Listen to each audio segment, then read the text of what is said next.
¿Realmente se puede alcanzar el equilibrio personal? ¿Realmente se puede alcanzar un espacio en el que las cosas no nos afecten, en el que las cosas no nos compliquen?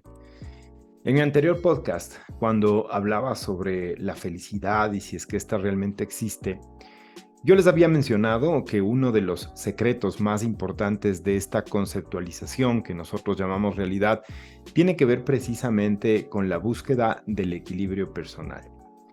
El primer método que les había entregado en esa oportunidad estaba directamente ligado a una revisión consciente de 8 ámbitos de nuestra vida. Dentro de ellos estaban los amigos, la pareja, el trabajo, los estudios, el cuerpo, la recreación, etcétera. Te invito a que escuches el anterior podcast si es que quieres comprender cuál es el primer paso para visualizar si es que yo puedo alcanzar o no el equilibrio. Digamos que en esta primera fase lo que se buscaba es tener un espacio o una especie de diagnóstico. Ahora, ¿en qué consiste realmente el equilibrio de una persona? ¿En qué se fundamenta el equilibrio emocional de una persona? Daniel Goleman, dentro de sus libros de inteligencia emocional, tiene una premisa importante que habla de aprender a reconocer nuestras emociones y al mismo tiempo poder gestionarlas.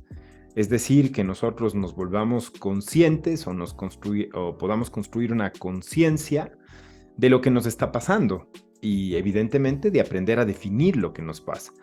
Pues no es lo mismo estar enojado que estar triste, no es lo mismo tener miedo que a veces sentir pánico o fobia de ciertas cosas. Existen diferentes matices de cada una de las emociones y debo decirles que principalmente el gran reto que tenemos los seres humanos comienza por aprender a definir realmente lo que sentimos. Hay veces también que en algún momento les comentaré, podemos encontrarnos con emociones combinadas y estas también tienen un nombre específico. Para darles un ejemplo, la frustración, por ejemplo, cuando una persona habla de estar frustrada, va a estar directamente relacionada con la mezcla de un enojo específico y una tristeza también. Entonces, digamos que reconocer nuestras emociones vendría a ser el primer paso, según Goleman, y el segundo paso es también al mismo tiempo gestionar nuestras emociones.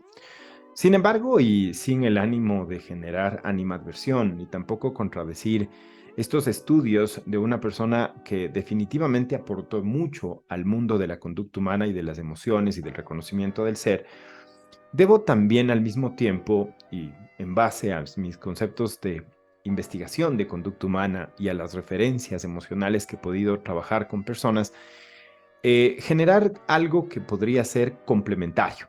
Ya que una vez que nosotros tenemos una emoción manifiesta, esta evidentemente nos va a sacar del equilibrio en el que nosotros estamos. Para darles un ejemplo, si tú estás caminando por una calle y en ese momento ves que hay dos personas frente a ti que se acercan, está bastante avanzada la noche y ves que estas personas se acercan hacia ti y la una le hace un gesto a la otra, es probable y muy probable que tu cerebro en ese momento referencie esto como una probabilidad de amenaza o de asalto, sin que evidentemente tengamos todos los recursos cognitivos como para poder apreciar esto de esa manera. Sin embargo, el cerebro lo va a hacer en formato primitivo y lo que inmediatamente vas a sentir es miedo. Entonces, imagínate si tienes a esas personas a 10 metros de ti y entras en un espacio de miedo, lo que vas a hacer es salir corriendo. O sea, imagínate en ese momento abrir el libro de inteligencia emocional para saber qué tengo que hacer. Va a ser un poco complicado. De la misma manera, si es que tú estás en tu trabajo y recibes quizás un reclamo de algo que aparentemente no es justo.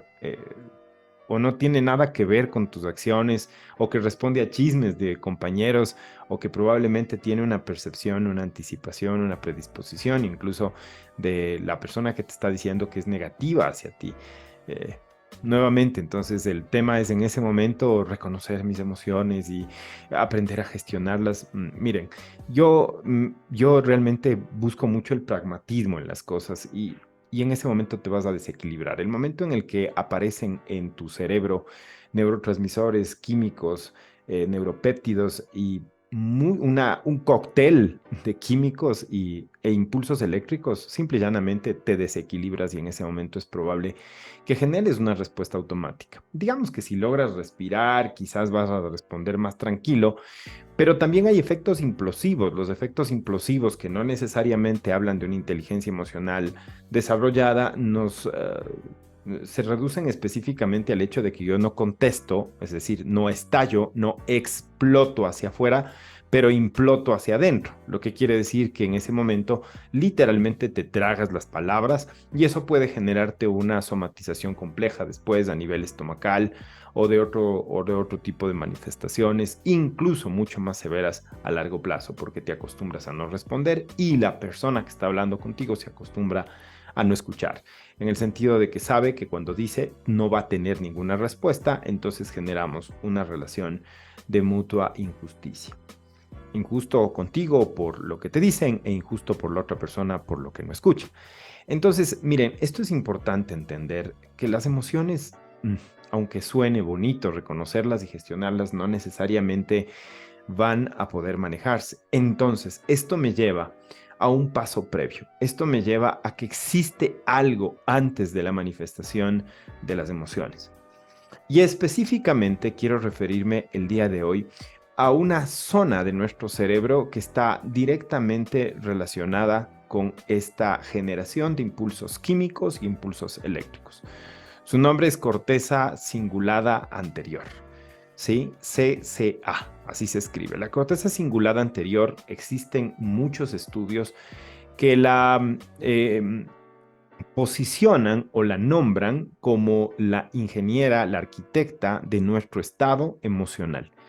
La corteza cingulada anterior tiene una característica muy importante y es que va a tener conexiones eléctricas y químicas con algunas zonas del cerebro, pero principalmente dos. Para que ustedes más o menos se ubiquen desde un punto de vista neurofisiológico, la corteza cingulada anterior está justamente separando las dos primeras capas del cerebro, la capa córtex, que vendría a ser toda la zona de los procesos de cognición avanzado, y la capa límbica, ¿no? O el cerebro límbico, el cerebro mamífero, el paleomammalian, que está en cambio relacionado con la zona de la memoria y de los impulsos emocionales. Entonces, cuando nosotros hablamos de la corteza cingulada anterior, esta capita, esta cascarita, esta telita que está justamente separando estos dos espacios, va a tener conexión con dos zonas. La primera zona es la zona de la memoria y la segunda zona es la zona de los sentidos. Es decir, hay una conexión eléctrica química con todo el aparataje que tiene nuestro cerebro para percibir y construir la realidad a partir de sus percepciones visuales, auditivas, todo lo que viene a ser el tacto, el gusto, el olfato. Todo esto viene a ser como un input muy grande que a través de un proceso matricial, si queremos llamarlo así, se va a procesar en nuestro cerebro para tener una percepción de lo que está sucediendo afuera. Pero al mismo tiempo, esta corteza cingulada anterior tiene una conexión directa con una zona que es la zona del hipocampo cerebral donde está alojada la memoria de largo plazo. Entonces, es interesante darse cuenta que esta parte del cerebro tiene una relación con los dos lados. Al tener una relación con los dos lados, digamos que esto comienza a tornarse bastante interesante. ¿Por qué? Porque quiere decir que tiene dos inputs. Un input relacionado con lo que percibes como realidad en la parte externa y el otro input con la memoria. La pregunta es ¿por qué tenemos instalados estos dos lados? Tenemos conectado con la zona de la memoria porque evidentemente el cerebro va a tratar de no volver a repetir episodios dolorosos. Todas aquellas cosas que en algún momento nos generaron dolor, más allá de que nos hayan generado un aprendizaje o no, abro comillas, abro paréntesis aquí. ¿Por qué estoy diciendo esto? Porque no necesariamente que algo te haya dolido quiere decir que lo hayas aprendido. Sí, hay personas que simplemente dolió y lo evitaron. para que tú aprendas algo, es un tema que podríamos hablarlo más adelante, tienes que hacer un proceso cognitivo en el que tú referencies la situación que tuviste y evidentemente apliques algunas herramientas neurocognitivas para entender la circunstancia, la mezcla de variables y con ello pues el producto o el resultado que obtuviste. Si no has pasado por ese proceso, simple y llanamente no aprendiste, lo que estás haciendo es evitar el dolor. Por ello, cierro paréntesis, soy muy claro en decir que el cerebro, el momento de evitar el dolor, no necesariamente lo va a hacer porque aprendió algo, simplemente le dolió. Ahora, si es que aprendiste algo, pues evidentemente hay muchos más recursos del cerebro para lo que viene después. Sin embargo, lo que quería decirles es que esta corteza cingulada anterior está conectada al hipocampo cerebral. ¿Para qué? Para ir a buscar aquellos episodios que han generado dolor, ¿por qué no los de felicidad? Porque simple y llanamente tu cerebro desde la parte primitiva está relacionado con un modelo de supervivencia, con evitar el dolor, el sufrimiento y la muerte, nada más. Y es por ello que va a buscar los episodios más difíciles para evitar dolor. Ya les había dicho que nuestro cerebro no busca ser feliz, busca no sufrir, que eso es básicamente lo que hace el cerebro. Entonces, al recopilar, al rebobinar, al encontrar toda esta información dentro de estos archivos del hipocampo cerebral, el cerebro va a construir una imagen, una idealización previa o primaria a la que llamamos expectativa. Esto quiere decir que esta zona del cerebro va a generar una relación permanente, consciente o inconsciente entre lo que esperas versus lo que estás mirando. Esta relación consciente o inconsciente podría generar espacios en donde tengas modelos placenteros o modelos displacenteros. ¿Qué quiere decir esto? Si es que lo que esperabas se cumple, ¿no es cierto? Casi en su totalidad o incluso es superado por por las realidades que estamos viendo, pues vas a tener una sensación placentera. Pero por el contrario, si es que tu cerebro, en cambio, tiene un espacio en el que tenía una idealización, una imagen de algo muy distinto, ¿sí? Y evidentemente la realidad ni siquiera llega a un 80, 70 o 60% de lo que tú esperabas, es prácticamente y es inconscientemente muy probable que tú generes una sensación de displacer. Y entonces esto nos lleva a entender que antes, según mis estudios y según el trabajo que he realizado, de sentir una emoción, nosotros tenemos una sensación. Esta sensación puede ser placentera o displacentera. Y esto va a disparar posteriormente un cóctel químico en tu cerebro que va a manifestarse a partir de las emociones. ¿A dónde voy con este secreto del equilibrio? Voy a tratar de seguirlo complementando en mi próxima entrega con un nuevo secreto sobre cómo evidenciar este fenómeno de percepción sensorial sumado a una predisposición cognitiva límbica. Esto quiere decir que tú has construido una expectativa y eso va a ser comparado con una realidad. Una persona, y esto les digo francamente, más allá de reconocer sus emociones y gestionarlas, que no está mal, va a ser cerebralmente mucho más efectivo. Un líder, una persona que está dentro de la sociedad, va a ser mucho más efectiva o efectivo en la medida en la que tenga claridad sobre lo que espera de los demás, de las circunstancias de su vida y evidentemente de su entorno. Esto nos hace más conscientes, aprender a preguntarnos qué espero de las cosas y qué no espero de las cosas es muy importante.